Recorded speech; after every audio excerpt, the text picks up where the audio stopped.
ಉಪನಿಷ್ಠಿತ. ಅಂದರೆ ಸ್ವಧರ್ಮವನ್ನ ವಿಗುಣವಾಗಿ ಪಾಲಿಸಿದರೂ ಅದು ಪರಧರ್ಮವನ್ನ ಅನುಕರಿಸುವುದಕ್ಕಿಂತ ಬಹಳ ಮೇಲು. ಸಜ್ಜನ ಬಾಂಧವರೇ, ಈ ದಿನ ರಾಷ್ಟ್ರಭಕ್ತಿ ಈ ಮಹೋತ್ಸವದಲ್ಲಿ ಭಾಗಿಯಾಗಲು ಬಂದಿರುವಂತಹ ತಮ್ಮೆಲ್ಲರಿಗೂ ಕಾಳಿಕಾಂಬಾ ವಸತಿ ಹಿಂದೂ ಸಮಾಜೋತ್ಸವ ಆಯೋಜನಾ ಸಮಿತಿಯ ವತಿಯಿಂದ ಹೃತ್ಪೂರ್ವಕ ಸ್ವಾಗತ ಮತ್ತು ಅಭಿನಂದನೆಗಳನ್ನು ಕೋರ್ತಾ ಇದ್ದೇನೆ. ಎಲ್ಲರಿಗೂ ನಮಸ್ಕಾರ. ನಾನೊಂದು ಆಟೋದಲ್ಲಿ ಒಂದು ಸ್ಲೋಗನ್ ನೋಡಿದೆ.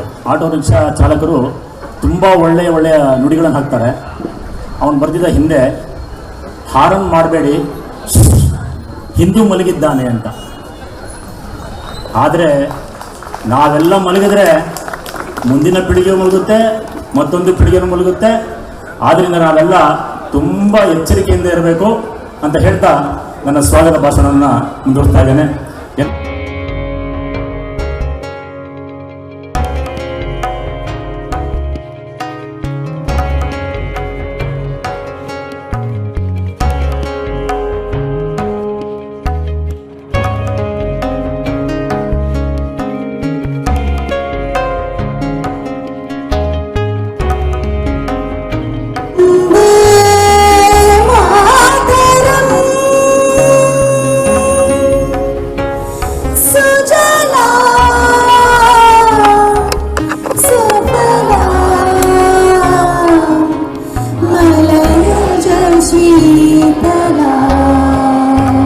ನಮ್ಮ ಸುರಬೇರೆ ಚಕ್ರವರ್ತಿ ಸಾಹೇಬರವರು ಅವ್ರಿಗೆ ಹೇಳಬೇಕಂದ್ರೆ ಇಡೀ ಕರ್ನಾಟಕದಲ್ಲೇ ಅಲ್ಲ, ಇಡೀ ಭಾರತಕ್ಕೆ ಒಂದು ಬೆಂಕಿ ಚೆಂಡು.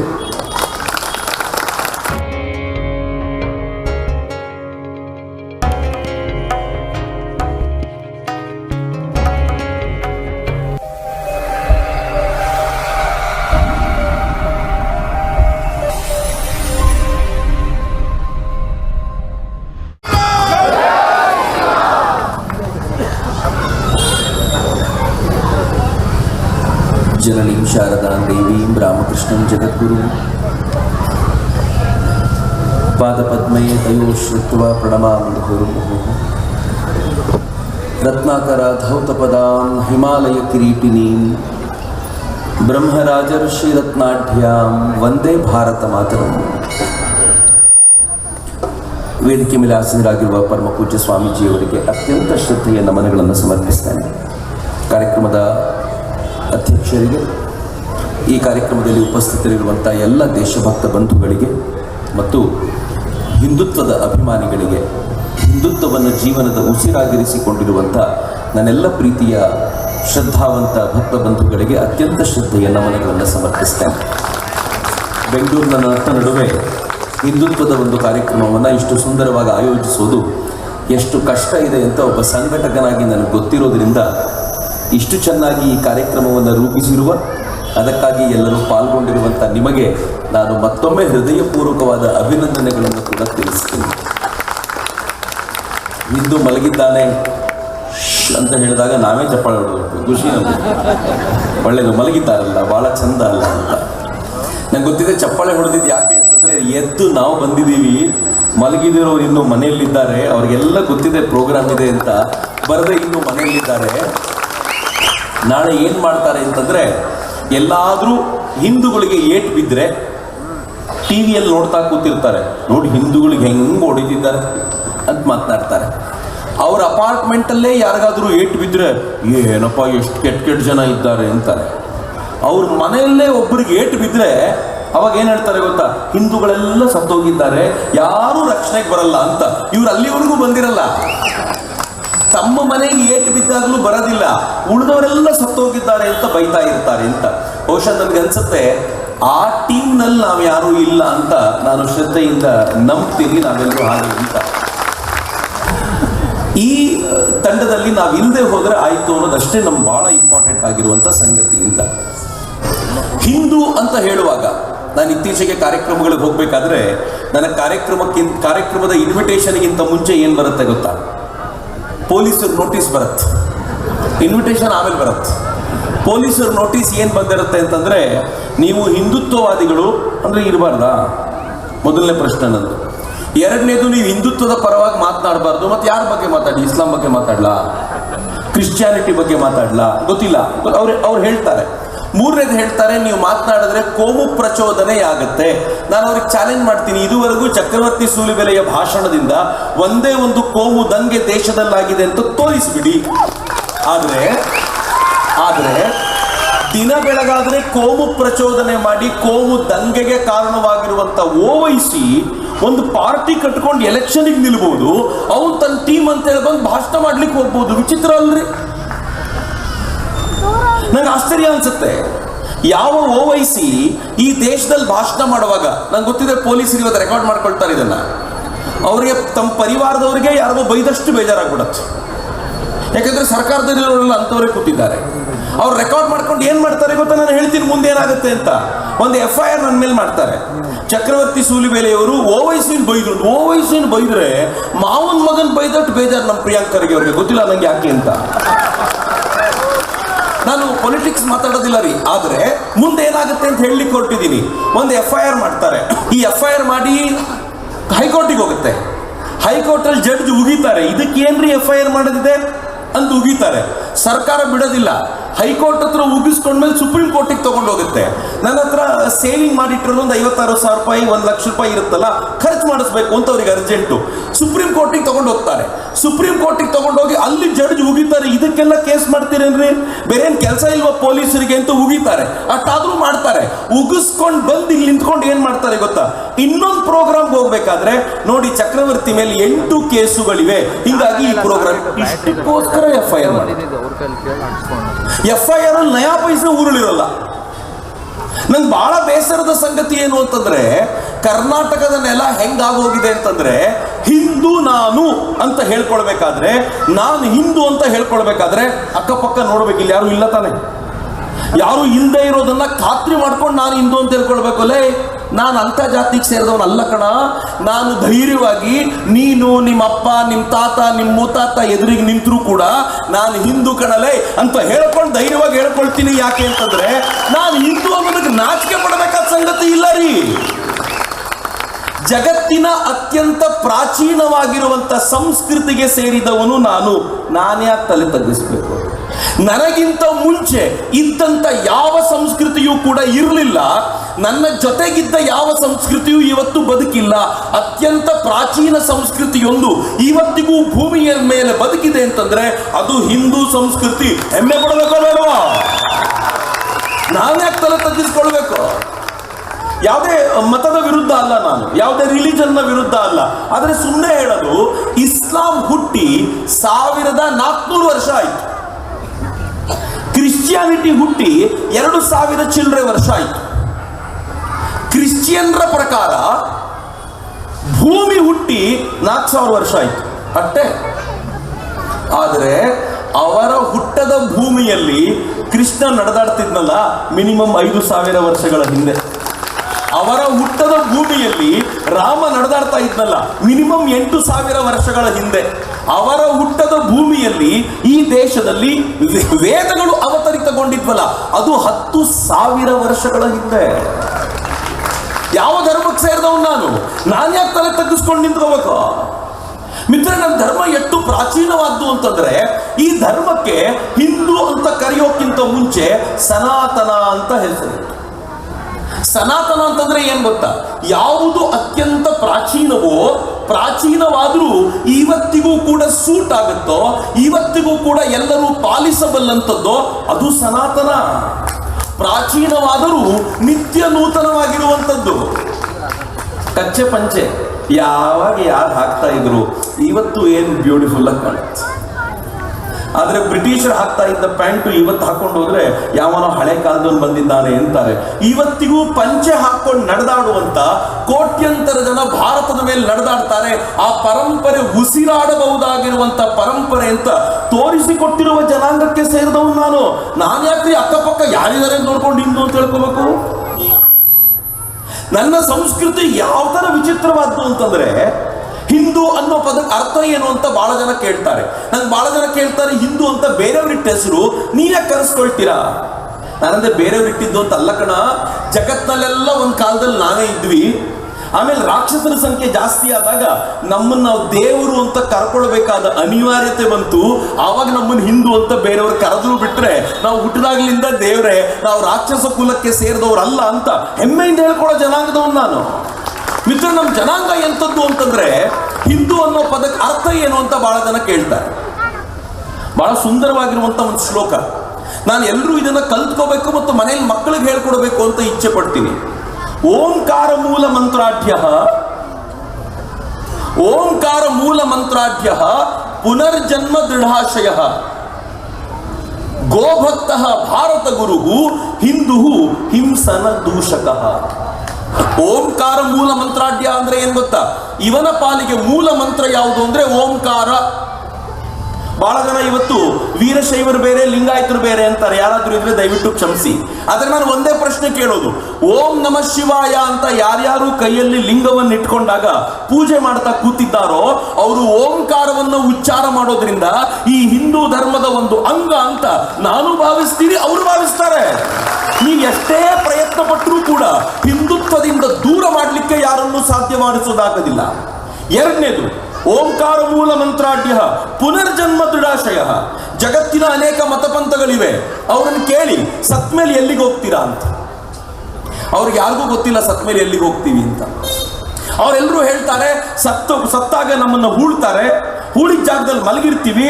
ಒಂದಿನ ಯಾವತ್ತೋ ಭಗವಂತ ಬರ್ತಾನೆ. ಜಗತ್ತಿನ ಅನೇಕ ಮತಪಂಥಗಳು ಹಿಂಗೆ ಯೋಚನೆ ಮಾಡುತ್ತೆ. ಒಂದಿನ ಯಾವತ್ತೋ ಭಗವಂತ ಬರ್ತಾನೆ, ಭಗವಂತ ಬಂದು ಎಲ್ಲರನ್ನೂ ಗೋರಿಯಿಂದ ಮೇಲಕ್ಕೆ ಎಬ್ಬಿಸ್ತಾನೆ. ಎಲ್ಲರನ್ನೂ ಕೂರಿಸ್ಕೊಂಡು ಭಗವಂತ ವಿಚಾರಣೆ ಮಾಡ್ತಾನೆ. ಅಲ್ಲೊಂದು ಕೋರ್ಟ್ ನಡೆಯುತ್ತೆ. ಆ ಕೋರ್ಟ್ ನಲ್ಲಿ ಏನಾಗುತ್ತೆ ಗೊತ್ತಾ?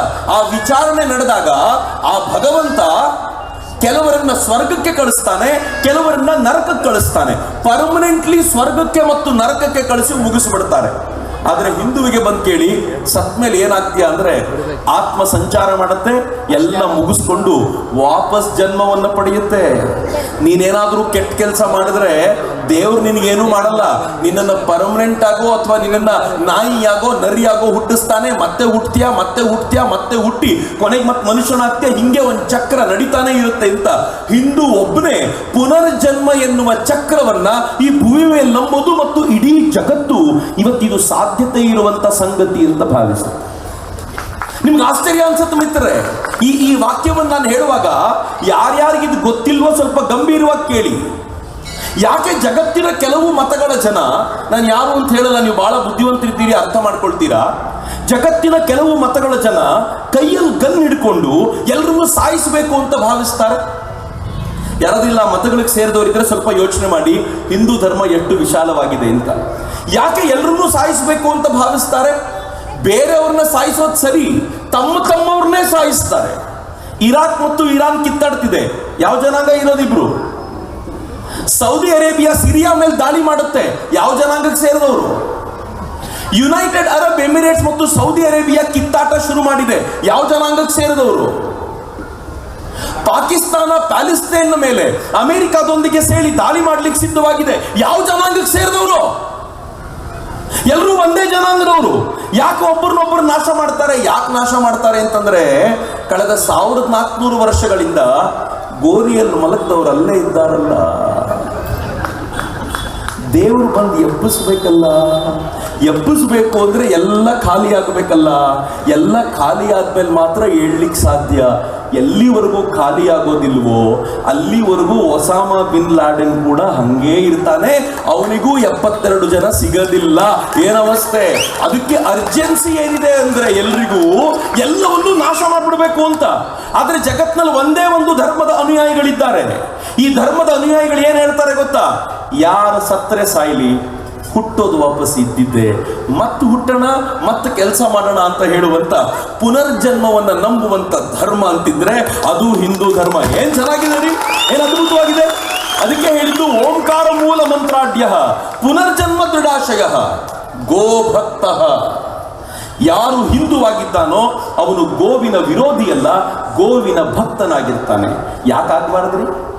ಮನೆಯಲ್ಲಿ ಏನೂ ಉಪಯೋಗಕ್ಕೆ ಬರದ ಯಾರಾದ್ರೂ ನಾಯಿ ಸಾಕೊಂಡಿದ್ರೆ ಬೇಜಾರು ಮಾಡ್ಕೋಬೇಡಿ.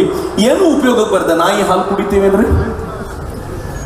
ಆಯ್ತು, ನಾಯಿ ಇದು ಮಲವನ್ನು ತಗೊಂಡು ಬಂದು ಮನೇಲಿ ಸಾರಿಸ್ತೀವೇನ್ರಿ? ನಾವು ಮನೆ ಗೃಹ ಪ್ರವೇಶ ಮಾಡುವಾಗ ಬಾ ನಾಯಿ ಕರ್ಕೊಂಡು ಬಂದ್ರೆ ಒಳ್ಳೇದಾಗುತ್ತೆ ಯಾರಾದ್ರೂ ಕೇಳಿದ್ದೀವೇನ್ರಿ? ಯಾರೂ ಇಲ್ಲ.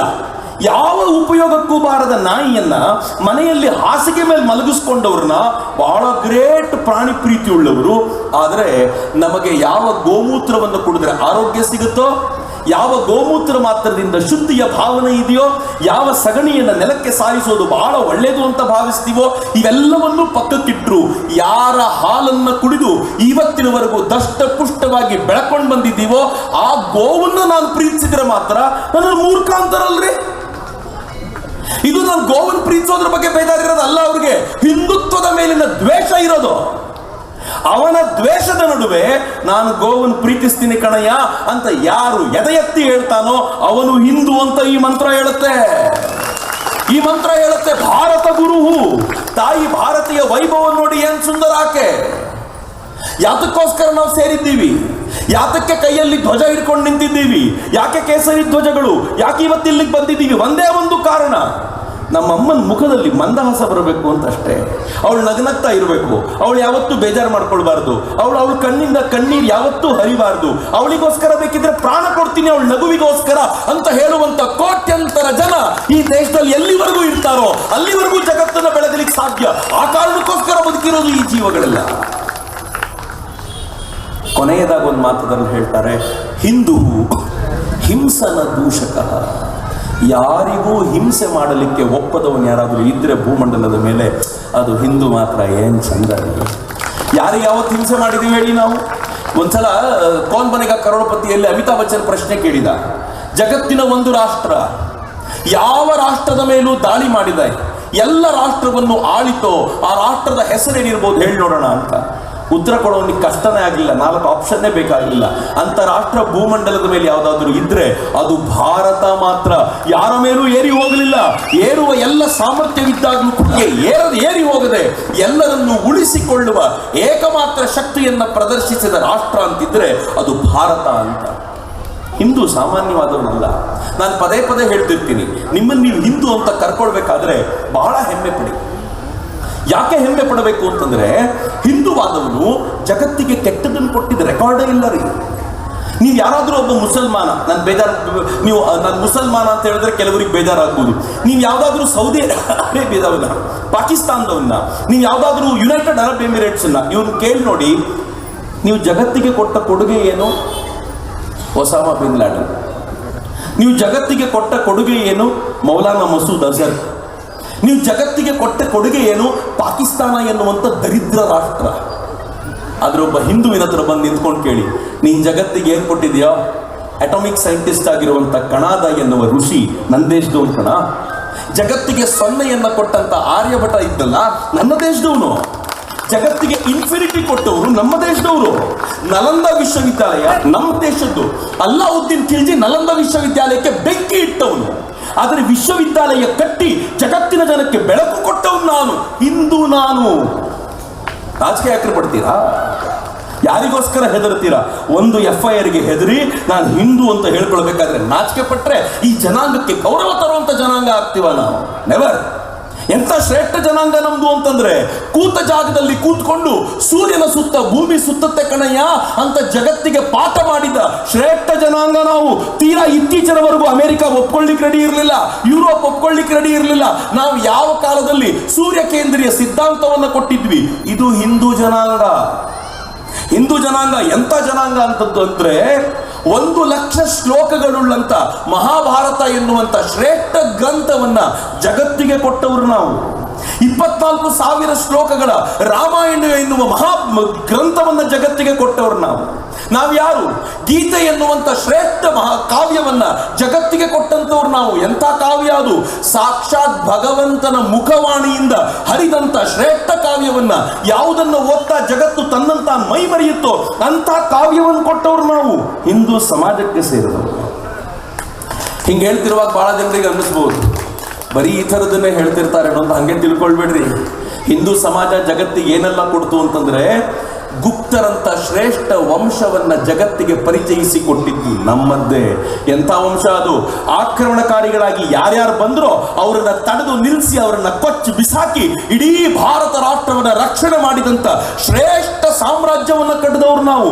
ಗುಪ್ತರ ವಂಶದವರು ಇಲ್ಲಿ ಆಳುವಾಗ, ವಾಪಸ್ ಹೇಳ್ತೀನಿ, ಈ ದೇಶದ ಗೋಲ್ಡನ್ ಪೀರಿಯಡ್ ಆಗಿದ್ದ ಗುಪ್ತರ ವಂಶದವರು ಆಳುವಾಗ ಇಸ್ಲಾಂ ಇನ್ನೂ ಹುಟ್ಟೇ ಇರಲಿಲ್ಲ. ಗುಪ್ತರ ವಂಶದವರು ಆಳುವಾಗ ಜಗತ್ತಿನ್ನು ಪರಿಪೂರ್ಣವಾಗಿ ಕಣ್ಣೇ ಬಿಟ್ಟಿರಲಿಲ್ಲ. ಅಂತ ರಾಷ್ಟ್ರವನ್ನ ಕಟ್ಟಿದವರು ಈ ಹಿಂದೂಗಳು ಅಂತ ಹೆಮ್ಮೆ ಪಟ್ಟು ಹೇಳಬೇಕಲ್ಲ. ಹಿಂದೂಗಳು ಏನ್ ಕೊಟ್ಟರು ಜಗತ್ತಿಗೆ? ಶಿವಾಜಿ ಮಹಾರಾಜರಂತ ಸಂತಾನವನ್ನ ಕೊಟ್ಟರು ಕಣ. ಹಿಂದೂಗಳು ಏನ್ ಕೊಟ್ಟರು ಜಗತ್ತಿಗೆ? ಮಹಾರಾಣಾ ಪ್ರತಾಪನನ್ನ ಕೊಟ್ಟರು. ಯಾವ ರಾಣಾ ಪ್ರತಾಪ? ಯಾವ ರಾಣಾ ಪ್ರತಾಪ ಬದುಕಿರುವವರೆಗೂ, ಅಕ್ಬರ್ ಹೇಳಿದ್ನೋ, ರಾಣಾ ಪ್ರತಾಪ ಬದುಕಿರುವವರೆಗೂ ನನ್ನನ್ನ ಚಕ್ರವರ್ತಿ ಅಂತ ಕರಿಬೇಡಿ ಅಂತ ಅಕ್ಬರ್ ಹೇಳಿದ್ನೋ, ಅಂತ ರಾಣಾ ಪ್ರತಾಪನನ್ನ ಜಗತ್ತಿಗೆ ಪರಿಚಯಿಸಿಕೊಟ್ಟಿದ್ದು ನಾವು. ಆದರೆ ಇಂಥ ರಾಷ್ಟ್ರದ ಮೇಲೆ ಕಡಿಮೆ ಆಕ್ರಮಣಗಳಾಗಲಿಲ್ಲ. ಕಂಡವರು ಆಕ್ರಮಣ ಮಾಡಿದ್ರು. ಗ್ರೀಕರು ಬಂದರು, ಶಕರು ಬಂದರು, ಹೂಣರು ಬಂದರು, ಮೊಘಲರು ಬಂದರು, ತುರ್ಕರು ಬಂದರು, ಅರಬ್ಬರು ಬಂದರು, ಅಫ್ಘಾನರು ಬಂದರು. ಯಾತಕ್ಕೋಸ್ಕರ ಬಂದರು?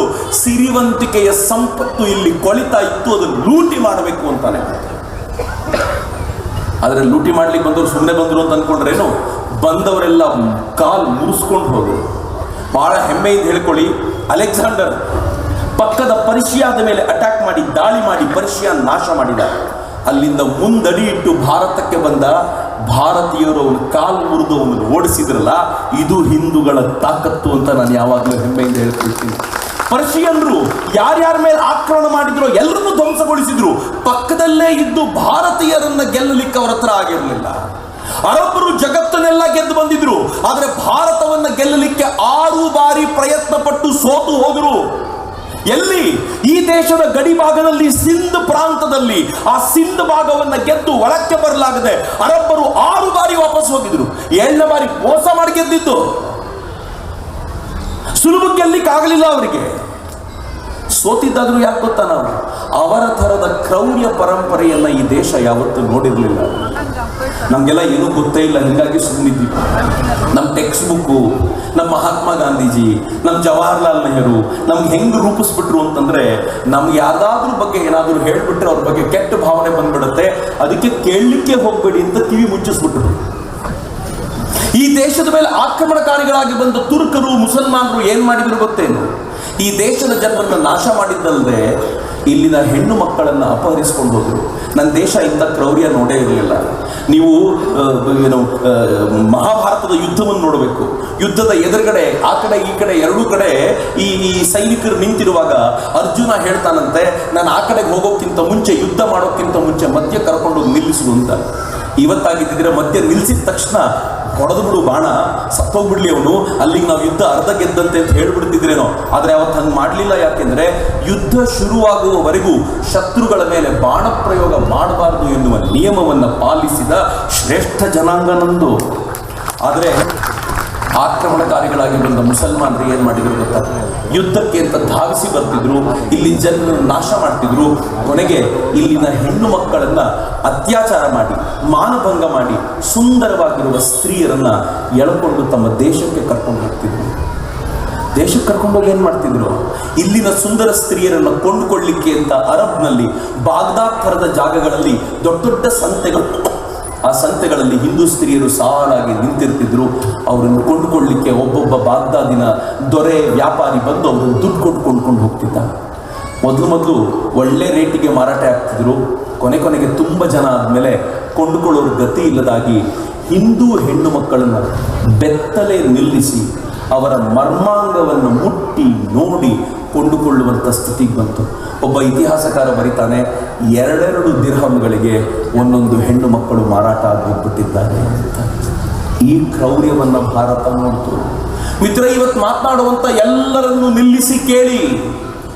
ತೈಮೂರ್ ಲಂಗ್ ಭಾರತಕ್ಕೆ ಅಟ್ಯಾಕ್ ಮಾಡಲಿಕ್ಕೆ ಅಂತ ಬಂದಿದ್ದ ತುರ್ಕ ತೈಮೂರ್ ಲಂಗ್ ಅಟ್ಯಾಕ್ ಮಾಡಲಿಕ್ಕೆ ಅಂತ ಬಂದು ಏನ್ ಮಾಡಿದ ಗೊತ್ತಾ? ದೆಹಲಿ 1ರಲ್ಲಿ 1 ಲಕ್ಷ ಜನ ಈ ದೇಶದ ಜನರನ್ನ ಅವನು ಸೆರೆಯಾಳಾಗಿ ತೆಗೆದುಕೊಂಡ. ಅವನ ಸೈನಿಕರು ಬಂದು ಹೇಳಿದ್ರು, ಈ 1 ಲಕ್ಷ ಜನರನ್ನ ಮೇಂಟೈನ್ ಮಾಡೋದು ಕಷ್ಟ ಆಗ್ತಿದೆ. ಏನ್ ಹೇಳ್ದ ಗೊತ್ತಾ ಅವನು? ಯಾವ ಸೈನಿಕ ಎಷ್ಟು ಜನ ಸೆರೆಯಾಳುಗಳ ತಲೆ ತೆಗೆದುಕೊಂಡು ಬರ್ತಾನೋ ಅಷ್ಟು ಬಹುಮಾನ ಅವನು ಕೊಡ್ತೀನಿ ಅಂತ ಕೈಯಲ್ಲಿ ಶಸ್ತ್ರವೇ ಇಲ್ಲದ ಸಾಮಾನ್ಯ ಜನರ ತಲೆ ಕಡಿದು ಸೈನಿಕರು ಕೈಯಲ್ಲಿ ಹಿಡ್ಕೊಂಡು ತಗೊಂಡೋದ್ರು. ಆ ತಲೆಗಳ ರಾಶಿಯನ್ನ ಹಾಕಿಟ್ಟಿದ್ದ 1,00,000 ಜನ ಹಿಂದೂಗಳ ಮಾರಣ ಹೋಮ ಒಂದು ರಾತ್ರಿಯಲ್ಲಿ ಮಾಡಿ ಮುಗಿಸಿದ್ದ ತೈಮೂರ್ ಲಂಗ್. ನಿಮ್ಗೆಲ್ಲ ಗೊತ್ತಿಲ್ಲದೊಂದು ಸಂಗತಿ ಹೇಳ್ತೀನಿ, ಯಾವತ್ತೋ ಮಾಡಿಬಿಟ್ರು ಅಂತ ಸುಮ್ಮನಾಗಬೇಡಿ, ಬೇಜಾರು ಮಾಡ್ಕೊಳ್ಬೇಡಿ ಅಥವಾ ನೋವು ಮಾಡ್ಕೊಂಡು ಸುಮ್ಮನಿರಬೇಡಿ. ಒಬ್ಬ ಇದ್ದಾನೆ ನವಾಬ್ ಅಲಿ ಖಾನ್ ಪಟೌಡಿಯ ಮಗ. ಆ ಪಟೌಡಿಯ ಮಗ ಅವನು ತನ್ನ ಮಗನಿಗೆ ಏನು ಹೆಸರಿಟ್ಟಿದ್ದಾನೆ ಗೊತ್ತಾ? Film actor. ಅವನು ತನ್ನ ಮಗನಿಗೆ ತೈಮೂರ್ ಅಂತ ಹೆಸರನ್ನಿಟ್ಟಿದ್ದಾನೆ. ಯಾಕಿಟ್ಟಿದ್ದಾನೆ ಅಂತಂದ್ರೆ ಅಂತಂದ್ರೆ ಮಾರಣ ಹೋಮ ತನ್ನ ಮನೆಯಲ್ಲಿ ಪ್ರತಿನಿತ್ಯ ನೆನಪಾಗಬೇಕು ಅಂತ.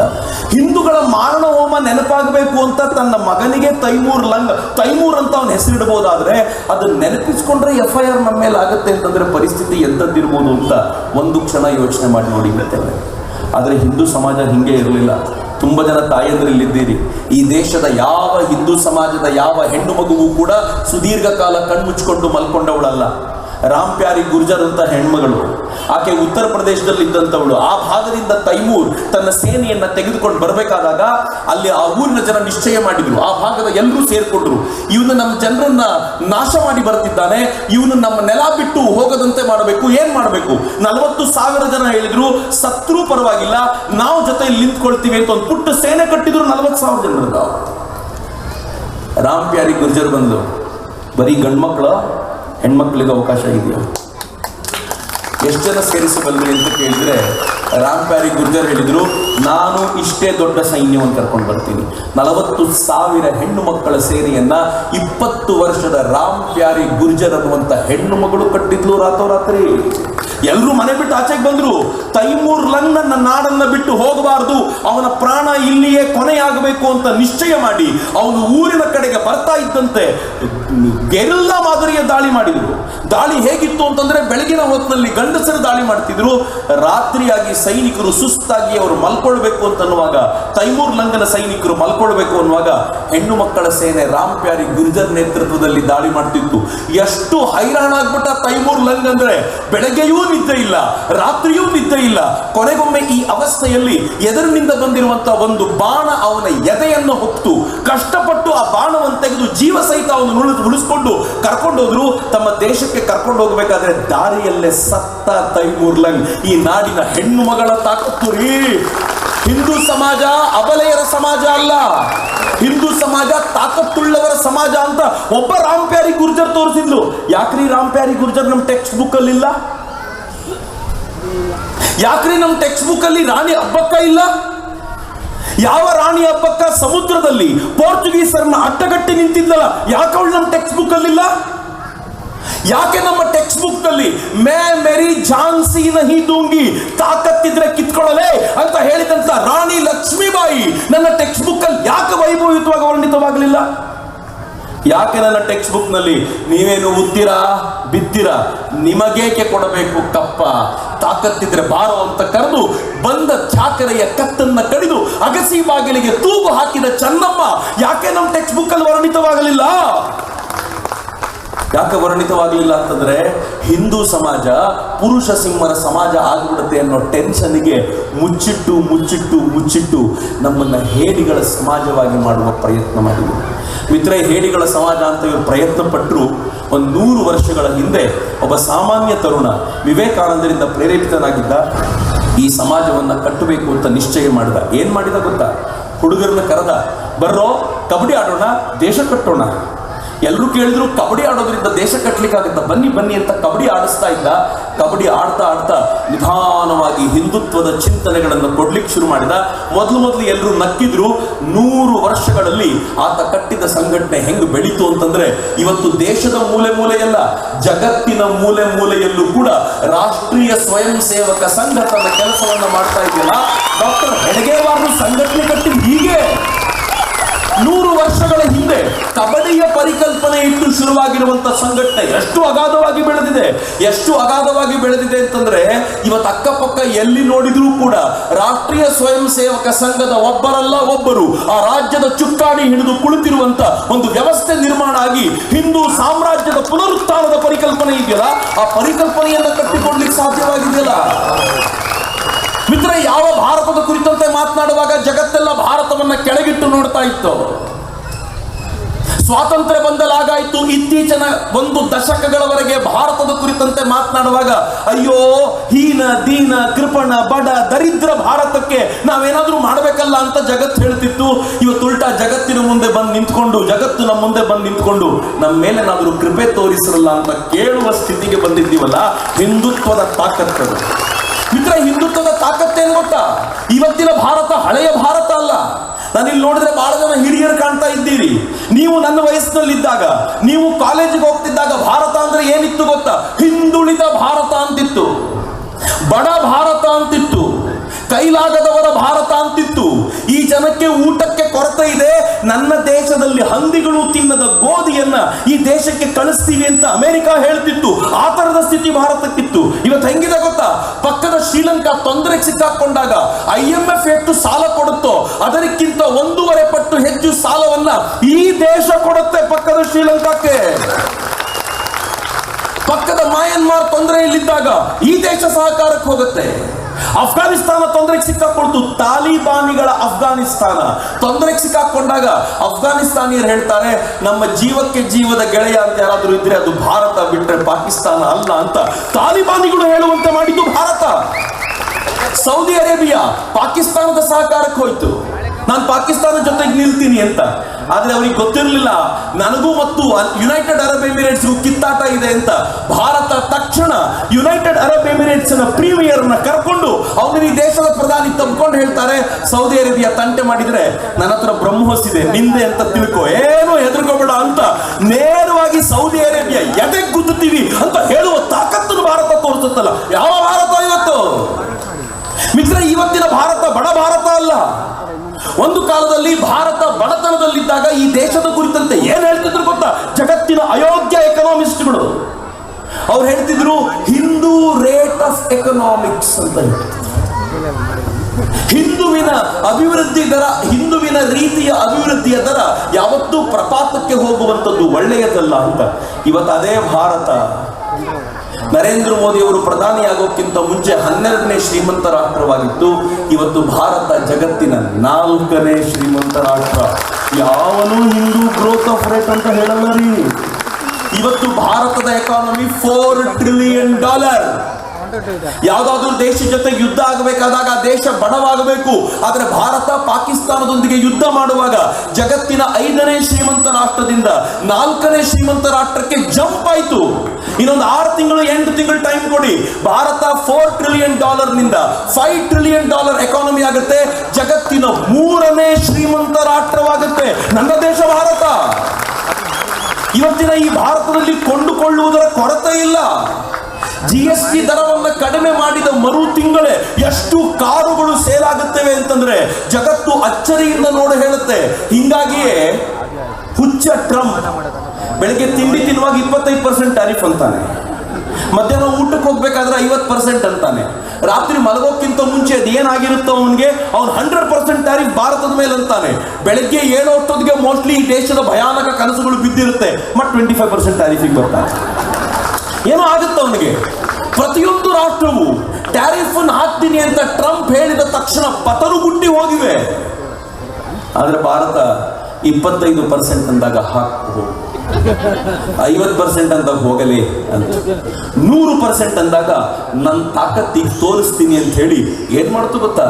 ಜಗತ್ತಿನ ಪ್ರಮುಖ ರಾಷ್ಟ್ರಗಳೊಂದಿಗೆ ಭಾರತ ತನ್ನದ್ದೇ ಆಗಿರುವಂತ ವ್ಯವಸ್ಥೆಯನ್ನು ಜೋಡಿಸಿಕೊಂಡು ಫಾರಿನ್ ಟ್ರೇಡ್ ಅಗ್ರಿಮೆಂಟ್ಗಳನ್ನ ಮಾಡಿಕೊಂಡು ಎಲ್ಲಿವರೆಗೂ ಬಂದು ನಿಲ್ತು ಭಾರತ ಇವತ್ತು ಅಂತಂದ್ರೆ, ಇವತ್ತು ಟ್ಯಾರಿಫ್ ಅಮೆರಿಕ ಹಾಕಿದ ನಂತರ ಭಾರತದ ಬಿಸಿನೆಸ್ ಜಾಸ್ತಿ ಆಗಿದೆ ಅನ್ನೋದು ಭಾರತದ ತಾಕತ್ತು ಅನ್ನೋದನ್ನು ಹೆಂಗೆ ಮರೀಲಿಕ್ಕೆ ಸಾಧ್ಯ? ಮಿತ್ರ, ಎಲ್ಲವೂ ಚೆನ್ನಾಗಿದೆ ನಮ್ಮ ಹತ್ರ, ಪ್ರಾಬ್ಲಮ್ ಇರೋದು ಒಂದೇ ಒಂದು. ಜಗತ್ತು ನಮ್ಮನ್ನು ಗೆಲ್ಲಬಹುದಾಗಿರೋದು ಒಂದೇ ಒಂದು ಜಾಗದಲ್ಲಿ. ಎಲ್ಲಿ ಗೊತ್ತೇನು? ನಮ್ಮ ನಡುವೆ ನಾವು ಕಿತ್ತಾಡ್ತೀವಲ್ಲ, ಇಲ್ಲೇ ಗೆಲ್ಲೋದು ಜಗತ್ತು. ಕೆಂಗೇರಿ ಭಾಗದಲ್ಲಿರೋ ಎಲ್ಲ ಮುಸಲ್ಮಾನರು ಕೇಳೋ ದ್ವೇಷ ಇಲ್ಲ ಅವ್ರ ಮೇಲೆ. ನಾನು ನಿಮ್ಗೆ ಎಕ್ಸ್ಪ್ಲೈನ್ ಮಾಡ್ತಿರೋದು, ಎಲ್ಲ ಮುಸಲ್ಮಾನರನ್ನು ಸೇರಿಸಿ ನಿಮ್ದು ಯಾವ ಜಾತಿ ಅಂತ ಕೇಳಿ, ನಾವು ಮುಸಲ್ಮಾನರು ಅಂತಾರೆ. ಇಲ್ಲಿ ನಾವೆಲ್ಲ ಸೇರಿದ್ದೀವಲ್ಲ, ಎದ್ದು ಹೋಗ್ಬೇಕಾದ್ರೆ ಸುಮ್ಮನೆ ಒಂದು ಮೈಕ್ ಹಿಡಿದು ಯಾವ ಜಾತಿ ರೀ, ತಕ್ಷಣ ಒಕ್ಕಲಿಗ ಆಗ್ಬಿಡ್ತೀನಿ, ತಕ್ಷಣ ಲಿಂಗಾಯತ ಆಗ್ಬಿಡ್ತೀನಿ, ತಕ್ಷಣ ವೀರಶೈವ ಆಗ್ಬಿಡ್ತೀನಿ, ತಕ್ಷಣ ಬ್ರಾಹ್ಮಣ ಆಗ್ಬಿಡ್ತೀನಿ, ತಕ್ಷಣ ನನ್ನ ಜಾತಿ ಇದ್ದಕ್ಕಿದ್ದಂತೆ ನಾನು ಕುರುಬ ಆಗ್ಬಿಡ್ತೀನಿ, ನನ್ನ ಜಾತಿ ತಕ್ಷಣ ನೆನಪಾಗ್ಬಿಡತ್ತೆ. ಮುಸಲ್ಮಾನರ ಜಾತಿ ಇಲ್ಲ ಅಂದ್ಕೊಂಡಿದ್ದೀರಿ? ಮುಸಲ್ಮಾನರಲ್ಲಿ ಶಿಯಾಗಳಿದ್ದಾರೆ, ಸುನ್ನಿಗಳಿದ್ದಾರೆ, ಸೂಫಿಗಳಿದ್ದಾರೆ, ಕಾದಿಯಾನಿಗಳು ಅಥವಾ ಅಹಮ್ಮದಿಯಾಗಳಿದ್ದಾರೆ. ಕಾದಿಯಾನಿ ಅಥವಾ ಅಹಮ್ಮದಿಯಾ ಅಂದ್ರೆ ಏನ್ ಗೊತ್ತಾ? ಮುಸಲ್ಮಾನರೊಬ್ಬನಿಗೆ ಹಿಂದುತ್ವವಾದಿ ಚಕ್ರವರ್ತಿ ಸೂಲಿಬೆಲೆ ಮತ್ತು ಪಕ್ಕದಲ್ಲಿ ಒಬ್ಬ ಕಾದಿಯಾನಿ ಇಬ್ರು ಎದುರುಗಡೆ ಇದ್ರೆ ಅವರು ಮೊದಲು ನನ್ನನ್ನು ಉಳಿಸ್ತಾರೆ, ನೀನಿರು ಪಕ್ಕಕ್ಕೆ, ಅವನನ್ನು ಮೊದಲು ಕೊಲ್ತೀನಿ ಅಂತ. ಅಷ್ಟು ದ್ವೇಷ ಒಬ್ಬರನ್ನೊಬ್ರು ಕಂಡ್ರೆ. ಅಂತ ದ್ವೇಷವುಳ್ಳ ಜನಾಂಗಗಳಿವೆ ಅಲ್ಲಿ. ಇಷ್ಟೇ ಅಲ್ಲ, ಸುನ್ನಿಗಳಲ್ಲಿ ಹೆಂಗಿದ್ದಾರೆ ಅಂತಂದ್ರೆ ಬರೇಲ್ವಿಗಳು ಅಂತಿದ್ದಾರೆ, ದೇವಬಂದಿಗಳು ಅಂತಿದ್ದಾರೆ, ಸಲಫಿಗಳು ಅಂತಿದ್ದಾರೆ, ಒಬ್ರಿಗಿಂತ ಒಬ್ಬರು ಕಟ್ಟರ್ಗಳು. ಬರೇಲ್ವಿಗಳನ್ನ ಕಂಡ್ರೆ ದೇವಬಂದಿಗಳಿಗಾಗಲ್ಲ, ದೇವಬಂದಿಗಳನ್ನ ಕಂಡ್ರೆ ಸಲಫಿಗಳಿಗಾಗಲ್ಲ, ಒಬ್ಬರನ್ನ ಕಂಡ್ರೆ ಒಬ್ಬರು ಕಟ್ಟರಾಗಿ ಬಿಹೇವ್ ಮಾಡ್ತಾರೆ. ಇಲ್ಲಿಗೆ ನಿಲ್ಲಿಲ್ಲ. ಇವರಲ್ಲಿ ಹೈಯೆಸ್ಟ್ ಕಾಸ್ಟ್ಗಳನ್ನ ಅಶ್ರಫ್ಗಳು ಅಂತ ಕರೀತಾರೆ. ಅಶ್ರಫ್, ಶೇಖ್ಗಳು ಅನ್ನುವಂಥ ಜನಾಂಗ ಎಲ್ಲ ಅದರಲ್ಲಿ ಬರುತ್ತೆ, ಅಶ್ರಫ್ ಅಂತ ಕರೀತಾರೆ ಇವರನ್ನ. ಎರಡನೇ ಹಂತದ ಜನಾಂಗ ನಮ್ಮಲ್ಲಿ OBCಗಳು ಅಂತ ನಾವು ಕರಿತೀವೋ ಆ ತರ ಇವರುಗಳಲ್ಲಿ ಅಜಲಫ್ಗಳು ಅಂತಿದ್ದಾರೆ. ಅಜಲಫ್ ಎರಡನೇ ಹಂತ. ಮೂರನೇದಿದೆ ನಮ್ಮಲ್ಲಿ ನಾವು ದಲಿತರು ಅಂತ ಕರಿತೀವೋ ಹಾಗೆ ಇವ್ರ ಹತ್ರ ಅರ್ಜಾಲ್ಗಳು ಅಂತಿದ್ದಾರೆ. ಅಶ್ರಫ್, ಅಜಲಫ್, ಅರ್ಜಾಲ್. ಅಜಲಫ್ ಮತ್ತು ಅರ್ಜಾಲ್ಗಳನ್ನ ಉತ್ತರ ಭಾರತದಲ್ಲಿ ಒಟ್ಟಿಗೆ ಸೇರಿಸಿ ಪಸ್ಮಂಡಾಗಳು ಅಂತ ಕರೀತಾರೆ. ಈ ಪಸ್ಮಂಡಾಗಳು ಎಷ್ಟು ಹಿಂದುಳಿದವರು ಅಂತಂದ್ರೆ ಇವ್ರನ್ನ ಮುಂದುಳಿದವರು ಹತ್ರಕ್ಕೆ ಸೇರಿಸ್ಕೊಳ್ಳಲ್ಲ, ಮುಂದಕ್ಕೆ ಹೋದವರು. ಉತ್ತರ ಭಾರತದಲ್ಲಿ ದಿನ ಬೆಳಗಾದ್ರೆ ಕಿತ್ತಾಟ ಅಲ್ಲಿ. ನರೇಂದ್ರ ಮೋದಿ ಅವರ ಕಾರ್ಯಕ್ರಮಕ್ಕೆ ಮುಸಲ್ಮಾನರು ತುಂಬಾ ಜನ ಬರ್ತಾರೆ ಅಂತ ನೀವು ನೋಡಿದ್ರೆ 100% ಗ್ಯಾರಂಟಿ ಪಸ್ಮಂಡಾಗಳೇ ಬರೋದು. ಅವ್ರಿಗೆ ಅಷ್ಟು ಪ್ರೀತಿ ನರೇಂದ್ರ ಮೋದಿ ಅವರ ಮೇಲೆ. ಯಾಕೆ ಅಂತಂದ್ರೆ ನಮ್ಮ ಬಗ್ಗೆ ಯಾರಾದ್ರೂ ಮಾತಾಡ್ತಾ ಇದ್ದಾರೆ ಅಂತಂದ್ರೆ ಅದು ನರೇಂದ್ರ ಮೋದಿ ಅವರು ಮಾತ್ರ, ಇನ್ಯಾರೂ ಮಾತನಾಡ್ತಾ ಇಲ್ಲ ಅಂತ. ಮಿತ್ರ, ಅವರಲ್ಲಿ ಈ ಜಾತಿ ಇದೆ. ಆದರೆ ಯಾವತ್ತಾದ್ರೂ ಧರ್ಮದ ಮೇಲೆ ಆಘಾತ ಬರುತ್ತೆ ಅಂತ ಆದ್ರೆ ಪಸ್ಮಂಡಾಗಳು ಅಶ್ರಫ್ಗಳ ಜೊತೆ ಒಂದಾಗ್ಬಿಡ್ತಾರೆ. ಧರ್ಮದ ಮೇಲೆ ಆಘಾತ ಉಂಟಾಗುತ್ತೆ ಅಂತಂದ್ರೆ ದೇವಬಂದಿಗಳು, ಬರೇಲ್ವಿಗಳು ಒಂದಾಗ್ಬಿಡ್ತಾರೆ. ಧರ್ಮದ ಮೇಲೆ ಆಘಾತ ಉಂಟಾಗುತ್ತೆ ಅಂತಂದ್ರೆ ಶಿಯಾಗಳು, ಸುನ್ನಿಗಳು ಒಂದಾಗ್ಬಿಡ್ತಾರೆ. ಧರ್ಮದ ಮೇಲೆ ಆಘಾತ ಉಂಟಾಗುತ್ತೆ ಅಂತಂದ್ರೆ ಅಹಮದಿಯಾಗಳು, ಶಿಯಾಗಳು ಒಂದಾಗ್ಬಿಡ್ತಾರೆ. ಆದ್ರೆ ನಮ್ಮ ಮೇಲೆ ಧರ್ಮದ ಮೇಲೆ ಆಘಾತ ಉಂಟಾಗುತ್ತೆ ಅಂತಂದ್ರೆ ಆಗ್ಲಿ ಬಿಡು, ನನ್ನ ಜಾತಿಗೆ ಏನಾದರೂ ಆಗದೆ ಹೋದರೆ ಸಾಕು ಅಂತ ಅನ್ಕೊಂಡಿರ್ತೀವಲ್ಲ, ನ್ಯಾಯವೇ ಮಿತ್ರ. ಹೀಗೆ ಮಾಡಿದ್ರೆ ಧರ್ಮವನ್ನು ಕಟ್ಲಿಕ್ಕಾಗುತ್ತೇನು? ಎಲೆಕ್ಷನ್ ಬರಲಿ, ಇನ್ನು 1.5-2 ವರ್ಷಕ್ಕೆ ಎಲೆಕ್ಷನ್ ಬರುತ್ತಲ್ಲ, ಟಿವಿಯಲ್ಲಿ ಕೂತ್ಕೊಂಡು ನೋಡಿ. ಕೆಂಗೇರಿಯಲ್ಲಿ ವೋಟ್ ಡಿವೈಡ್ ಮಾಡ್ತಾರೆ. ಲಿಂಗಾಯತರದ್ದು ಎಷ್ಟು ವೋಟ್ ಇದೆ, ವೀರಶೈವರದ್ದು ಎಷ್ಟು ವೋಟ್ ಇದೆ, ಈಗ ಅದು ಚೇಂಜ್ ಮಾಡ್ತಾರೆ. ನೆಕ್ಸ್ಟ್ ಅದರಲ್ಲಿ ನೀವು ಬ್ರಾಹ್ಮಣರದ್ದು ಎಷ್ಟಿದೆ ಎಲ್ಲ ಡಿವೈಡ್ ಮಾಡ್ತಾರೆ. ಕೆಳಗಡೆ ಮುಸಲ್ಮಾನರದ್ದು ಎಷ್ಟಿದೆ ಅಂತ ಬರೀತಾರೆ. ಮುಸಲ್ಮಾನರಲ್ಲಿ ಯಾಕೆ ಅಶ್ರಫ್ಗಳು ಎಷ್ಟಿದ್ದಾರೆ, ಅಜ್ರಫ್ಗಳು ಎಷ್ಟಿದ್ದಾರೆ, ಅರ್ಜಾಲ್ಗಳು ಎಷ್ಟಿದ್ದಾರೆ, ದೇವಬಂದಿಗಳು ಎಷ್ಟಿದ್ದಾರೆ ಅಂತ ಯಾಕೆ ಬರೆಯೋದಿಲ್ಲ ಅಂತಂದ್ರೆ ಅವ್ರು ಯಾವತ್ತೂ ಹಂಗೆ ತಮ್ಮನ್ನು ತಾವು ಪರಿಚಯ ಮಾಡ್ಕೊಳ್ಳೋದಿಲ್ಲ. ನಾವು ಯಾವತ್ತೂ ನಮ್ಮನ್ನು ಹೊರಗಡೆ ಹೋದರೆ ಹಿಂದೂ ಅಂತ ಪರಿಚಯ ಮಾಡ್ಕೊಳ್ಳೋದೇ ಇಲ್ಲ. ಏನು ದುರದೃಷ್ಟ. ನನ್ಗೆ ಯಾರಾದ್ರೂ ಬಂದು ಕೇಳ್ತಾರೆ, ಬಹಳ ಜನರಿಗೆ ಕ್ಯೂರಿಯಾಸಿಟಿ ಇದೆ, ನನ್ನ ಜಾತಿ ಯಾವುದು ತಿಳ್ಕೊಳ್ಳೋದು. ಸರ್ ಅವ್ರು ಬಂದವ್ರಲ್ಲ ಅವ್ರ ಜಾತಿ ಹೇಳ್ತಾರೆ, ನೀವು ಈ ಜಾತಿಗೆ ಸೇರಿದವರ? ನಾನು ಹಿಂದೂ ಅಂತ ಹೇಳ್ತೀನಿ. ಸುಮ್ಮನೆ ಯಾಕ್ರಿ ಯಾರಿಗಾದ್ರೂ ಜಾತಿ ಹೇಳಬೇಕು? ಯಾಕ್ರಿ ಯಾರ ಮುಂದಾದ್ರೂ ಜಾತಿ ಹೇಳ್ಕೊಡ್ಬೇಕಾದ ಅಗತ್ಯ ಇದೆ? ನನ್ನ ಜಾತಿ, ನನ್ನ ಪೂಜಾ ಪದ್ಧತಿ ನನ್ನ ಮನೆಯ ಒಳಗೆ. ಹೊಸ್ತಿಲಿಂದ ಕಾಲ್ ಆಚೆ ಇಟ್ಟೆ ಅಂತಂದ್ರೆ ಜಾತಿ ಮನೆ ಒಳಗೆ, ಹೊರಗಡೆ ಕಾಲಿಟ್ಟ ತಕ್ಷಣ ನಾನು ಹಿಂದೂ. ನೀನು ಯಾವ ಜಾತಿಗಾದ್ರೂ ಸೇರಿರು, ಹಿಂದವ ಸೋದರ ಸರ್ವೇ, ನಾವೆಲ್ಲರೂ ಒಂದೇ, ನಾವೆಲ್ಲರೂ ಒಂದೇ ಎನ್ನುವ ಭಾವನೆಯಿಂದ ಯಾಕೆ ಒಂದಾಗ್ಲಿಕ್ಕೆ ಆಗೋದಿಲ್ಲ? ಯಾಕೆ ದೇವಸ್ಥಾನಕ್ಕೆ ಹೋದಾಗ ಜಾತಿ ನೋಡ್ಕೊಂಡು ಹೋಗ್ಬೇಕು? ಯಾಕೆ ನಾವೆಲ್ಲರೂ ಜೊತೆಗೆ ಹೋಗಿ ಜೊತೆಯಲ್ಲಿ ನಿಂತ್ಕೊಳ್ಳಿಕ್ಕೆ ಆಗೋದಿಲ್ಲ? ಯಾವಾಗ ಈ ಜೊತೆ ನಿಲ್ಲುವಂತ ಭಾವ ಹಿಂದೂ ಸಮಾಜದಲ್ಲಿ ಒಂದಾಗಿ ಮೂಡುತ್ತಲ್ಲ, ಆಗ ಈ ಸಮಾಜವನ್ನ ಮುಟ್ಟುವ ತಾಕತ್ತು ಯಾರಿಗಿದೆ ನೋಡಿ ಬಿಡೋಣ ಅಂತ. ಮಿತ್ರ, ರಾಮ ಮಂದಿರ ನಿರ್ಮಾಣಗೊಂಡಿದ್ದು ಯಾಕೆ ನಿರ್ಮಾಣಗೊಳ್ತು ಅಂತಂದ್ರೆ ಸಮಸ್ತ ಹಿಂದೂ ಬಾಂಧವರು ಒಟ್ಟಾದ್ರು. ಅವರು ನಾನು ಶಿವನ ಪೂಜೆ ಮಾಡ್ತೀನಿ, ನಾನು ಕೃಷ್ಣನ ಪೂಜೆ ಮಾಡ್ತೀನಿ, ನಾನು ರಾಮನ ಪೂಜೆ ಮಾಡ್ತೀನಿ, ನಾನು ಕಾಳಿಯ ಪೂಜೆ ಮಾಡ್ತೀನಿ ಅಂತ ಸೆಪರೇಟ್ ಆಗಲಿಲ್ಲ. ಯಾರ ಪೂಜೆ ಮಾಡಿದ್ರು ಚಿಂತೆ ಇಲ್ಲ ಕಣ. ರಾಮ ಹುಟ್ಟಿದ ಜಾಗದಲ್ಲಿ ರಾಮ ಮಂದಿರ ಬೇಕು ಅಂತ ಎಲ್ಲರೂ ನಿಂತರು. ಅಲ್ಲಿದ್ದ ಇನ್ನೊಂದು ಕಟ್ಟಡ ಬಿದ್ದೋಯ್ತು, ರಾಮ ಮಂದಿರ ನಿಲ್ತು. ಯಾತಕ್ಕೋಸ್ಕರ? ಒಟ್ಟಾಗಿದ್ದಕ್ಕೋಸ್ಕರ. ಇವತ್ತು ಒಟ್ಟಾದ್ವಿ ಅಂತಂದ್ರೆ ಭಾರತ ಏನು ಜಗತ್ತನ್ನೇ ಆಟವಾಡಿಸುವಂಥ ತಾಕತ್ತು ನಮ್ಮ ಕೈಯೊಳಗೆ ಕುಂತಿದೆ, ಸರಿಯಾಗಿ ಬಳಸ್ಕೊಳ್ಳೋದನ್ನು ಕಲಿಬೇಕಾಗಿದೆ. ಅದಕ್ಕೆ ಸಂಘ ಈ ಬಾರಿ 5 ವಿಚಾರಗಳನ್ನು ಇಟ್ಕೊಂಡಿದೆ. ಅದರಲ್ಲಿ ಅತ್ಯಂತ ಪ್ರಮುಖವಾದ 2 ನನಗೆ ಬಹಳ ಇಷ್ಟ ಆಗೋದು. ಮೊದಲನೇದು ಕುಟುಂಬ ಪ್ರಬೋಧನೆ. ನಾನು ಏನು ಇವತ್ತು ಮಾತನಾಡಿದ್ನೋ ದುರದೃಷ್ಟ ಏನು ಗೊತ್ತಾ, ನಮ್ಮ ಪುಟ್ ಮಕ್ಕಳು ಇವತ್ತು ಬಂದಿದ್ದಾರೆ, 8ನೇ ಕ್ಲಾಸಿಗೆ ಹೋಗ್ತಾರೆ, 9ನೇ ಕ್ಲಾಸಿಗೆ ಹೋಗ್ತಾರೆ, 6ನೇ ಕ್ಲಾಸಿಗೆ ಹೋಗ್ತಾರೆ. ಮನೇಲಿ ಹಿಂದೂ ಧರ್ಮದ ಚರ್ಚೆ ಯಾವತ್ತಾದರೂ ಆಗುತ್ತೇನು? ಮನೆಯಲ್ಲಿ ಪಾಲಿಟಿಕ್ಸ್ ಮಾತನಾಡ್ತೀವಿ, ಮನೆಯಲ್ಲಿ ನಾವು ಬೇರೆಯವರು ಯಾರ್ದೋ ಜೀವನದ ಬಗ್ಗೆ ಮಾತನಾಡ್ತೀವಿ, ಮತ್ತಾರ ಬಗ್ಗೆ ಕೆಟ್ಟದ್ದು ಮಾತನಾಡ್ತೀವಿ. ಒಂದು ದಿನ ನನ್ನ ಧರ್ಮದ ವೈಶಿಷ್ಟ್ಯ ಏನು ಗೊತ್ತಾ ಮಗು ಅಂತ ಮಾತಾಡೋದಿಲ್ಲ ರೀ. ಒಂದಿನ ಮನೆಯವರೆಲ್ಲ ಕೂತ್ಕೊಳ್ಳಿ, ವಾರಕ್ಕೆ 1 ದಿನ ಅರ್ಧ ಮುಕ್ಕಾಲು ಗಂಟೆ ನಮ್ಮ ಹಿಂದೂ ಧರ್ಮ ಇದಕ್ಕೆ ಆಗ್ತಾ ಇರುವಂತ ಆಘಾತಗಳೇನು, ಇದನ್ನು ತಡಿಲಿಕ್ಕೆ ಏನ್ ಮಾಡಬೇಕು ಅಂತ ಹೇಳುವಂತ ಸಮರ್ಥ ಚರ್ಚೆ ಆಗ್ಲಿಕ್ಕೆ ಶುರುವಾಯಿತು ಅಂತಂದ್ರೆ ಹೊಸ ಪೀಳಿಗೆ ಬರುತ್ತಲ್ಲ, ಅದು ನಮಗಿಂತ ಹೆಚ್ಚು ಸಮರ್ಥವಾಗಿರುವಂತ ಪೀಳಿಗೆ ಬರುತ್ತೆ. ಅದು ರಾಷ್ಟ್ರವನ್ನು ರಕ್ಷಿಸುತ್ತೆ. ಬೆಂಗಳೂರಲ್ಲಿ ಕೂತಿರೋ ನಿಮ್ಗೆಲ್ಲ ಕೇಳ್ಬೇಕು, ದೊಡ್ಡ ದೊಡ್ಡ ಸ್ಕೂಲಿಗೆ ಕಳಿಸಿದ್ದೀರಾ? ನೀವು ಬಯಸ್ತೇನು ನಿಮ್ಮ ಮಕ್ಕಳು ಇಂಜಿನಿಯರ್ ಆಗ್ತಾರ್ರಿ, ನೀವು ಬೇಡ ಅಂದ್ರೂ ನಿಮ್ಮ ಮಕ್ಕಳು ಡಾಕ್ಟರ್ ಆಗ್ತಾರೆ ಅಂತ ಒಳ್ಳೊಳ್ಳೆ ಸ್ಕೂಲಿಗೆ ಕಲಿಸ್ಬಿಟ್ಟಿದ್ದಾರೆ, ಲಕ್ಷಾಂತರ ರೂಪಾಯಿ ಫೀಸ್ ಕಟ್ಬಿಟ್ಟು. ನೀವೇನು ಬೇಕು ಅಂತ ಬಯಸಬೇಕು ಅಂತಿಲ್ಲ, ಹಂಗಂಗೆ ಆಗ್ತಾರೆ. ಎಷ್ಟು ಜನ ಇಂಜಿನಿಯರ್ಗಳನ್ನು ಪ್ರೊಡ್ಯೂಸ್ ಮಾಡಿದ್ದೀವಿ, ಎಷ್ಟು ಜನ ಡಾಕ್ಟರ್ಗಳನ್ನು ಪ್ರೊಡ್ಯೂಸ್ ಮಾಡಿದ್ದೀವಿ. ನಾನು ಕೂಡ ಒಬ್ಬ ಇಂಜಿನಿಯರೇ, ಆ ಮಾತಲ್ಲೇ ನಿಮ್ಗೆ ಹೇಳ್ತಿದ್ದೀನಿ. ಎಷ್ಟು ಜನ ಇಂಜಿನಿಯರ್ಗಳು ಪ್ರೊಡ್ಯೂಸ್ ಆಗಿದ್ದಾರೆ. ಹೊಸ ಪೀಳಿಗೆ ಏನಾಗಬೇಕು ಗೊತ್ತೇನು? ಹೃದಯದೊಳಗೆ ಭಾರತವನ್ನ, ಉಪನಿಷತ್ತನ್ನು ತುಂಬಿಕೊಂಡಿರುವಂಥ ಸಮಾಜ, ಮೆದುಳಿನೊಳಗೆ ಜಗತ್ತಿಗೆ ಉತ್ತರ ಕೊಡಬಲ್ಲಂಥ ಶ್ರೇಷ್ಠ ಸಂತಾನವನ್ನ ನಮ್ಮ ಮನೆಗಳಿಂದ ಪ್ರೊಡ್ಯೂಸ್ ಮಾಡಿ ಸಮಾಜಕ್ಕೆ ಕೊಡಬೇಕಾಗಿದೆ. ಉಳಿದಂತೆ ಬೇಕಾದಷ್ಟು ಕುರಿ ಮಂದೆಗಳು ಪ್ರೊಡ್ಯೂಸ್ ಆಗ್ತವೆ, ಒಂದು ಸಿಂಹವನ್ನ ಕೆಂಗೇರಿಯ ಮನೆಯಲ್ಲಿ ಹುಟ್ಟಿಸಿಕೊಡಲ್ಲ. ಒಂದು ಸಿಂಹವನ್ನ ಅವತ್ತು ಹೆಡಗೆವಾರರ ರೂಪದಲ್ಲಿ ಹುಟ್ಟಿಸಿದ್ದಕ್ಕೆ ಇವತ್ತು 100 ವರ್ಷದ ಆಚರಣೆಯನ್ನ ನಾವು ನೋಡ್ತಾ ಹಿಂದೂ ಸಮಾಜಕ್ಕೆ ಎಂತ ಸಿಂಹ ಬಂತಪ್ಪ ಅಂತ ಹೇಳ್ಬೋದಾದ್ರೆ, ಕೆಂಗೇರಿಯ ಒಂದು ಮನೆಯಲ್ಲಿ ಮತ್ತೊಂದು ಸಿಂಹ ಯಾಕ್ರಿ ಬರಬಾರ್ದು? ಬರಬೇಕು ಅಂದ್ರೆ ತಂದೆ ತಾಯಿಯಂದ್ರ ತ್ಯಾಗ ದೊಡ್ಡದಾಗಬೇಕು. ಅದಕ್ಕೆ ಸಂಘ ಹೇಳುತ್ತೆ ಕುಟುಂಬ ಪ್ರಬೋಧನ ಆಗಬೇಕು, ಮನೆಗಳಲ್ಲೂ ಚರ್ಚೆ ಆಗಬೇಕು. ಮನೆಯಲ್ಲಿ ಇದರ ಚರ್ಚೆ ಮಾಡಿ ಹೊರಗೆ ಬಂದ್ರೆ ಹಿಂದುತ್ವದ ಭಾವನೆಯಿಂದ ಸಾಮರಸ್ಯದ ಕಲ್ಪನೆಯನ್ನ ಎಲ್ಲ ಕಡೆ ಹಬ್ಬಿಸಲಿಕ್ಕೆ ಶುರು ಮಾಡಿ. ನೋಡ್ತಾ ಇರಿ, ಒಮ್ಮೆ ಹಿಂದೂ ಸಮಾಜ ಬಲವಾಗಿ ಹೀಗೆ ನಿಂತು ಗರ್ಜಿಸ್ತಾ ಮುಂದೆ ಸಾಕ್ತು ಅಂತಂದ್ರೆ ನಮ್ಮನ್ನು ತಡೆಯುವ ತಾಕತ್ತು ಜಗತ್ತಿನಲ್ಲಿ ಯಾರಿಗೂ ಇಲ್ಲ ಅಂತ ನಾನು ಉತ್ಕಂಠಿತವಾಗಿ ಇಲ್ಲಿಂದ ಘೋಷಣೆ ಮಾಡಬಲ್ಲೆ. ಈ ದೇಶದ ಸಾಮರ್ಥ್ಯ ಹಂಗಿದೆ, ಜಗತ್ತು ನಮ್ಮನ್ನು ತಾಳ್ಕೊಳಕ್ಕಾಗಲ್ಲ ರೀ. 30 ವರ್ಷದ ಒಬ್ಬ ತರುಣ ಸನ್ಯಾಸಿ ಸ್ವಾಮಿ ವಿವೇಕಾನಂದ ಅಮೆರಿಕಾದ ವೇದಿಕೆ ಮೇಲೆ ನಿಂತ್ಕೊಂಡು ಅಮೆರಿಕಾದ ನನ್ನ ಪ್ರೀತಿಯ ಸೋದರರೇ ಅಂತ ಹೇಳಿದ 5 ಪದಗಳನ್ನು ಸಹಿಸಿಕೊಳ್ಳಿಕ್ಕಾಗದೆ, ತಾಳಿಕೊಳ್ಳಿಕ್ಕಾಗದೆ ಜಗತ್ತು ವಿವೇಕಾನಂದರ ಕಾಲಿಗೆ ಬಿತ್ತು. ಹಿಂದೂ ಧರ್ಮವನ್ನು ಅಗಾಧ ಅಂತ ಗೌರವಿಸಿತು 5 ಪದಗಳಿಗೆ. ವಿವೇಕಾನಂದ ಏನು ಮಾತಾಡಲಿಲ್ಲ, 5 ಪದಗಳಿಗೆ ಜಗತ್ತು ಕಾಲಿಗೆ ಬಿತ್ತು ಅಂದ್ರೆ ಇನ್ನು ಭಾರತದ ಉಪನಿಷತ್ತುಗಳನ್ನ ಜಗತ್ತಿನ ಮುಂದೆ ಇಟ್ಟರೆ ಜಗತ್ತಿನ ಕಥೆ ಏನಾಗಬೇಕು? ಗೀತೆಯನ್ನ ಜಗತ್ತಿನ ಮುಂದೆ ಇಟ್ಟರೆ ಜಗತ್ತಿನ ಕಥೆ ಏನಾಗಬೇಕು? ಆದ್ರೆ ಇಡೋರು ಯಾರು? ನಮ್ಮ ಮನೆಗಳಿಂದ ಅಂತ ಶ್ರೇಷ್ಠ ಸಂತಾನ ಬರಬೇಕು. ಈ ಹಿಂದೂ ಸಮಾಜೋತ್ಸವ ಒಂದು ಭಾಷಣವನ್ನು ಕೇಳ್ಕೊಂಡು ಹೋಗ್ಲಿಕ್ಕೆ ಆಗುವಂಥ ಸಮಾಜೋತ್ಸವ ಆಗದೇ ಇರಲಿ. ಈ ಹಿಂದೂ ಸಮಾಜೋತ್ಸವ ಏನಾಗಬೇಕು ಅಂದರೆ ನಮ್ಮ ಹೃದಯದೊಳಗೆ ಒಂದು ಸಂಕಲ್ಪ ಜಾಗೃತ ಆಗಬೇಕು. ನಾನು ದುಡ್ಡು ಚೆನ್ನಾಗಿ ಮಾಡಿಟ್ಟಿದ್ದೀನಿ, ನನ್ನ ಮಗ ದುಡ್ಡು ಮಾಡೋದು ಬೇಕಾಗಿಲ್ಲ, ನನ್ನ ಮಗಳು ದುಡ್ಡು ಮಾಡೋದು ಬೇಕಾಗಿಲ್ಲ. ಆದರೆ ಈ ರಾಷ್ಟ್ರಕ್ಕೆ ಒಂದು ಜ್ಯೋತಿಯಾಗಿ ಆಶಾಕಿರಣವಾಗಿ ನಿಂತರೆ ನನ್ನ ಜನ್ಮ ಸಾರ್ಥಕ ಅಂತ ಹೇಳುವಂಥ ತಂದೆ ತಾಯಂದಿರು ಬಂದಷ್ಟು ಈ ರಾಷ್ಟ್ರ ಯಾವತ್ತೂ ಸ್ಮರಿಸಿಕೊಳ್ಳುತ್ತೆ.